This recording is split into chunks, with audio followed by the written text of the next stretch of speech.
વડોદરામાં આજે ભારત અને ન્યૂઝીલેન્ડ વચ્ચે ટક્કર જોવા મળશે। નોંધનીય છે કે 3 વન-ડે શ્રેણીની પ્રથમ મેચ બીસીએ સ્ટેડિયમમાં રમાશે અને તેને લઈને તૈયારીઓ પણ જે પ્રમાણે કરવામાં આવી હતી। ટીમ ઇન્ડિયાની હોમ ગ્રાઉન્ડ પર જોરદાર પ્રેક્ટિસ પણ જોવા મળી હતી અને આ તમામની વચ્ચે બેટર્સ અને બોલરોએ નેટ્સમાં પરસેવો પાડ્યો છે। રોહિત શર્માએ સિરાજને બેટિંગની ખાસ ટિપ્સ પણ આપી હતી। આ તમામની વચ્ચે પ્રેક્ટિસ દરમિયાન વિરાટ કોહલીએ અર્શદીપ સિંહની એક રમૂજી નકલ પણ કરી હતી, જેનો વિડીયો પણ સોશિયલ મીડિયા પર ખૂબ જ વાયરલ થયો હતો। કોહલીના મસ્તીભર્યા અંદાજનો જે વિડીયો સામે આવ્યો હતો તેમાં આપ પણ ટીવી સ્ક્રીન પર આ જુઓ અને આજે મેચ થવાની છે। તમામ લોકો જે આતુરતાથી રાહ જોઈ રહ્યા છે તે આજે જોઈ શકશે।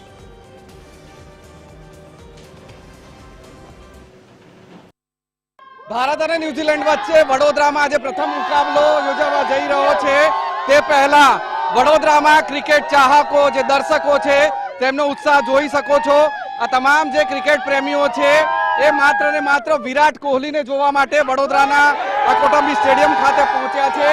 હાથમાં બેનર્સ અને પોસ્ટર્સ સાથે આ જે ક્રિકેટ ચાહકો છે, ખાસ કરીને વિરાટના ચાહકો છે, તેઓ અહીંયા પહોંચ્યા છે। ક્યાંથી આવ્યા છો આપ અને શું આજે જોવા માંગો છો? અમે વડોદરાથી છે અને અમે બહુ જ એક્સાઇટેડ છે। Virat Kohli, Rohit Sharma, Shubman Gill, Jadeja, Kohli, we love you so much.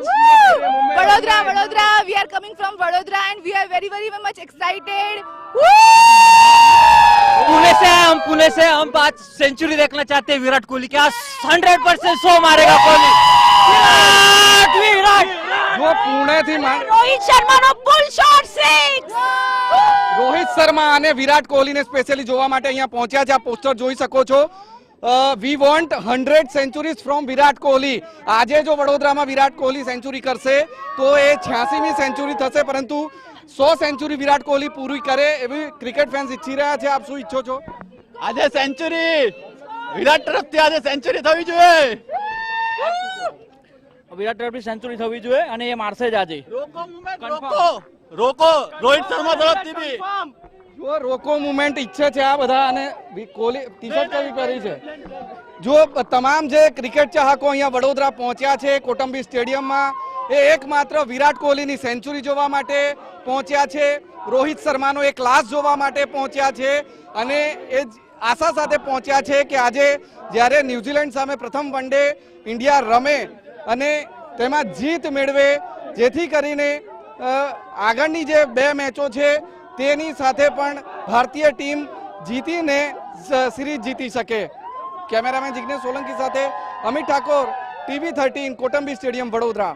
વડોદરાના કોટંબી સ્ટેડિયમ પહોંચી રહેલા ક્રિકેટ ફેન્સ મોટા ભાગે વિરાટ કોહલીને જોવા માટે પહોંચી રહ્યા છે, તેને ચીયરઅપ કરવા માટે પહોંચી રહ્યા છે, પરંતુ રોહિત શર્માના ફેન્સ પણ ઓછા નથી। અહીંયા આપ જોઈ શકો છો કે એક ભાઈ અહીંયા પહોંચ્યા છે, ક્રિકેટ ફેન છે। ક્યાંથી તમે આવો છો?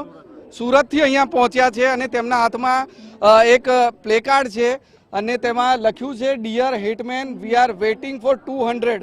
એટલે વિરાટ કોહલી સેન્ચુરી મારે એની તો રાહ જોઈ રહ્યા છે, પરંતુ સાથે સાથે રોહિત શર્મા પણ 200 રન એટલે કે ડબલ સેન્ચુરી મારે તેવી આશા સાથે ક્રિકેટ ફેન્સ અહીંયા પહોંચ્યા છે, કારણ કે રોહિત શર્માના નામે પણ ઘણા વન-ડેમાં ડબલ 100 છે ને એટલા માટે જ આ જે ફેન્સ છે ઈચ્છી રહ્યા છે કે વધુ એક વખત 200 રોહિત શર્મા મારે।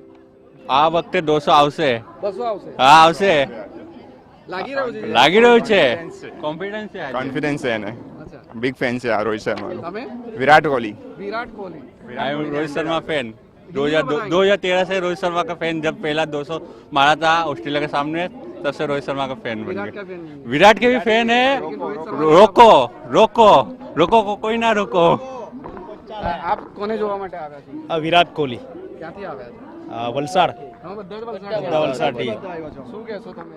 અમારું કહેવાનું છે કે આજે વિરાટ કોહલી પર 100 રન મારે અને અમને પણ ઉત્સાહ આવશે। બરોડાથી આવે છે। બરોડાથી છો, શું કહેવા માંગશો? કોને જોવા આવ્યા છો? વિરાટ કોહલી વિરાટને જોવા। 100 મારે બહુ થઈ ગયું। સપનું પૂરું થઈ સપનું પૂરું થઈ જાય। જો વિરાટ કોહલી અહીંયા ઘણા સમય પછી વડોદરા આ ઇન્ટરનેશનલ સ્ટેડિયમ પર પ્રથમ વખત આવ્યા છે અને રોહિત શર્મા સહિતની ટીમ પણ પ્રથમ વખત આ સ્ટેડિયમ પર રમી રહી છે, અને એટલા માટે જ મોટાભાગના જે ક્રિકેટ ફેન્સ છે એ વિરાટ કોહલી અને રોહિત શર્માને જોવા માટે પહોંચી રહ્યા છે। ક્રિકેટ ફેન્સનું સપનું છે કે આજે વિરાટ કોહલી સેન્ચુરી મારે અને રોહિત શર્માના જે ફેન્સ છે તેઓ ઈચ્છી રહ્યા છે કે રોહિત શર્મા ડબલ સેન્ચુરી મારે। કેમેરામેન જિગ્નેશ સોલંકી સાથે અમિત ઠાકોર, TV 13, કોટંબી સ્ટેડિયમ, વડોદરા.